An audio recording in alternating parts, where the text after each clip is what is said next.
দিয়েছেন আমার আপনি আমি খাবার দিতেছি कांग्रेस के मैदान में उतरते ही चरीलाम गर्म हो गया। भाजपा ने भी कहा कि वे मैदान नहीं छोड़ेंगे। धारा 144 पुलिस लाठीचार्ज जारी है। चरीलाम में लंबे समय से बंद कांग्रेस भवन को सोमवार को खोला गया। इसके आगे कांग्रेस का बड़ा कार्यक्रम है।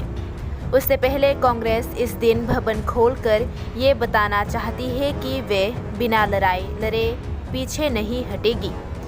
भाजपा नेताओं और कार्यकर्ताओं ने हाथों में झंडे लिए सड़कों पर नारेबाजी की। उन्होंने कहा वे इतनी आसानी से किसी को चरीलाम पर कब्जा नहीं करने देंगे।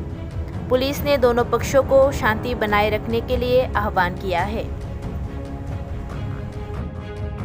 বিচার সম্পর্কে তো আমার বাপ বিজেপির মেম্বার আমার আজকে মাসে বিজেপির খোলা হয়নি আমি নির্দোষ ভাই আমার তাড়াতাড়ি হসপিটাল নিয়ে আমার মাইরে লাগছে ওই তো আমার ভাই রে ওই তো আমি ওই তো আমার